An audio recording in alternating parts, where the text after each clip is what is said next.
வணக்கம் நேயர்களே. நாளொரு கதை. கதை எண் 38. குருவி. சொல்பவர் எஸ். தண்டபாணி, பொள்ளாச்சி. எந்த ஒரு விஷயத்திலும் முடிவெடுப்பது என்பது முக்கியமானது. நமக்கு சாதகமாக இருக்க வேண்டியவை சரியான முடிவெடுக்காத காரணத்தால் பாதகமாக மாறுவதை நாம் கண்கூடாக கண்டு அனுபவிக்கிறோம், இல்லையா? இதை இப்படி முடித்திருக்கலாமே என்று பின்னர் ஆதங்கப்படுவதால் என்ன நன்மை விளைந்துவிடப் போகிறது? எனவே எதையும் நன்கு ஆராய்ந்து பார்த்து முடிவெடுக்க வேண்டும் என்று சொல்லித் தெரிய வேண்டியதில்லை. பிரச்சனைகள் நேரிடும் பொழுது அவற்றை தீர்க்க வழி தெரியாததாலோ அல்லது அதில் ஏற்பட இருக்கும் சங்கடங்களை எதிர்கொள்ள தைரியம் இல்லாமலேயே சிலர் பிரச்சனைகளை அப்படியே விட்டுவிட்டு அவற்றை அப்படியே அதே தீரட்டும் என்று சும்மா இருந்து விடுகிறார்கள். சிலர் தாமே தீவிரமாக யோசித்து அலசி ஆராய்ந்து பிரச்சனைகளை சுமூகமாக தீர்த்து விடுகிறார்கள். சிலர் தன் சொந்த மூளையை பயன்படுத்தாமல் அடுத்தவர்களை இதில் இழுத்து அவர்களின் ஆலோசனைகளை கேட்டு திரிவார்கள். அவர்கள் ஆளுக்கால் ஒரு ஆலோசனை அள்ளி வழங்கி அந்த நபரை ஒரு வழியாக்கி விடுவார்கள். அபூர்வமாக சில நல்ல உள்ளங்கள் அவற்றை தங்களது சொந்த பிரச்சனையாக எண்ணி அருமையான ஆலோசனைகளை வழங்கி உதவி செய்கிறார்கள். ஆனால் ஏற்கனவே கூறியவாறு அவை அபூர்வமாக நடப்பவை. பொதுவாக நமது பிரச்சனைகள் நமக்கு பெரிது. அவை நம்மை மட்டுமே பாதிக்கும். ஆனால் அடுத்தவருக்கு மகிழ்ச்சியை பகிர்ந்து கொள்ள எல்லாருமே தயார். ஆனால் அடுத்தவர் துன்பங்கள் அவர்களை பாதிப்பதே கிடையாது. மாறாக அடுத்தவர் படும் துன்பத்தை கண்டு ஆனந்தப்படுபவரே எண்ணிக்கையில் அதிகம். சேடிஸ்ட் எனப்படும் அவர்களிடம் நமது துன்பங்களையும் பிரச்சனைகளையும் பகிர்ந்து கொள்வது மடமையல்லவா? ஒருவர் தம் வாழ்க்கையில் ஒரு நல்ல முடிவை எடுக்க முடியாமல் திணற நேர்ந்தது. அதில் முடிவெடுக்கும் உரிமையை கடவுளிடம் விட்டுவிட்டார். கடவுளுக்கு தன் பக்தனுக்கு ஒரு நல்ல முடிவை எடுத்து தந்தார். அது அந்த காலம், மிக பழங்காலம். அவர் ஒரு வசதியான விவசாயி. மனைவியை இழந்த அவருக்கு 3 மகன்கள். அனைவருக்கும் அருமையாக திருமணம் செய்வித்து தனது நீண்ட சொத்தை 4 பாகமாக்கி ஒரு பாகத்தை தான் வைத்து கொண்டு எஞ்சியை தம் 3 மகன்களுக்கும் சமமாக அளித்தார். தான் மட்டும் தனியே உதவிக்கு ஒரு வேலையாளுடன் வாழ்ந்து வந்தார். மகன்கள் நிறைவான வாழ்க்கையை வாழ்ந்து வந்தார்கள். ஒரு முறை 3 மருமகள்களும் ஒன்று கூடி, இந்த கிழவருக்கு எதற்கு இந்த சொத்து, அதை நம் 3 குடும்பத்தினரும் பங்கு போட்டுக்கொள்வோம் என்று தீர்மானித்து தம் கணவரை உசுப்பேற்றி விட்டனர். மனைவி சொல் மிக்க மந்திரமில்லை என்று 3 கணவன்மாரும் தம் தந்தையை சந்தித்தனர். தந்தையே, தாங்கள் ஏன் தனியே இருந்து கஷ்டப்பட வேண்டும்? மகன்கள் நாங்கள் 3 இருந்தும் தாங்கள் தனியே இருந்து வேலையாள் மூலம் உப்பு சப்பற்ற சாப்பாட்டை சாப்பிட்டு ஏன் அல்லல்படுகிறீர்கள்? நாங்கள் தங்களை ஒரு அரசர் போல் வைத்திருப்போம். எங்களுடன் வந்து விடுங்கள். எங்கள் ஒவ்வொருவர் வீட்டிலும் 4 மாதங்கள் வீதம் தங்கியிருந்தீர்கள். இப்படி செய்தால் நீங்கள் அனைவருடனும் இருந்து வரலாம். தங்கள் பங்கை எங்களுக்கே பிரித்து கொடுத்து விடுங்கள்.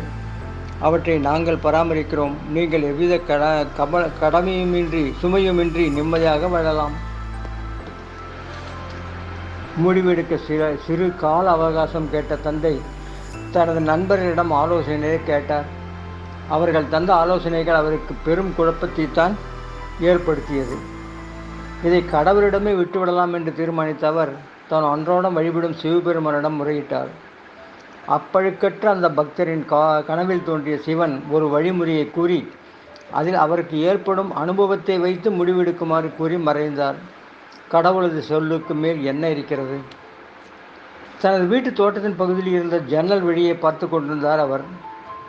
அந்த மரத்தில் கூடு கட்டி வாழ்ந்து வந்த குருவி ஒன்று தன் 4 குஞ்சுகளுக்கு இரை ஊட்டி கொண்டிருந்தது.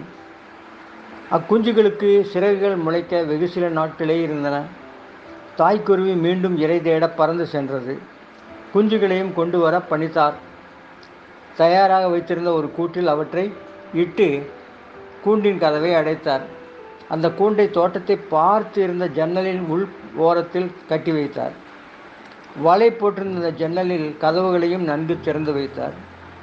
சிறிது நேரத்தில் தன் சிறு அலகு நிறைய தீனியை தம் குஞ்சுகளுக்காக எடுத்து வந்த தாய்க்குருவி கூண்டில் குஞ்சுகள் இல்லாததை துடிதுடித்தது.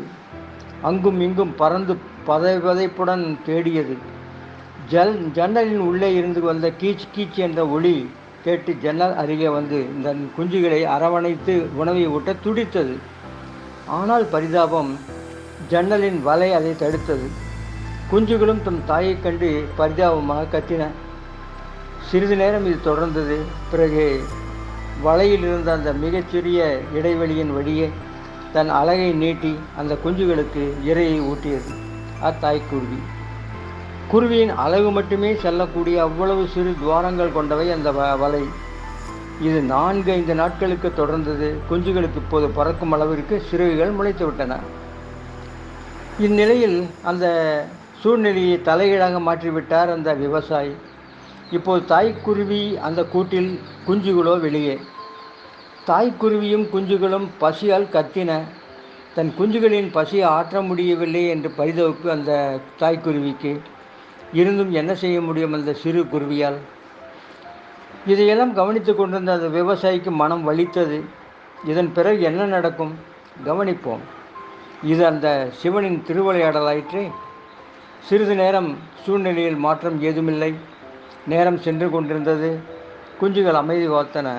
என்ன செய்வது என்று யோசித்தனவோ, ஒரு குஞ்சு பறந்தது. அதைத் தொடர்ந்து மற்றவையும் பறந்து சென்றன. தனக்கு அவை இரை தேடி எடுத்து வரும் பசியாறுவோம் என்று அந்த தாய்க்குருவி எண்ணியது. நேரம் சென்று கொண்டிருந்தது. குஞ்சுகள் திரும்பவில்லை. 1 நாள் 2 நாள், அவை திரும்பவே இல்லை. இறைக்காக காத்திருந்த தாய்க்குருவி ஏமாந்துதான் மிச்சம். இந்த நிகழ்வு தந்த பாடத்தால் அந்த விவசாயி தன் விஷயத்தில் என்ன முடிவை எடுத்திருப்பார் என்று விளக்க தேவையில்லை. இந்த காலத்தில் கடவுள் நேரடியாக வந்து அருள்வார் என்று எதிர்பார்க்க முடியாது, எதிர்பார்க்கவும் மாட்டோம். அடுத்தவர் அனுபவத்திலிருந்தும் இது போன்ற கதைகள் புராணங்களிலிருந்தும் அறிந்து சிந்தித்து எதிலும் நல்ல முடிவுகளையே எடுப்போம். வாழ்வை வளமாக்கிக் கொள்வோம். மீண்டும் நாளை மற்றொரு கதையுடன் சந்திப்போம். நன்றி, வணக்கம்.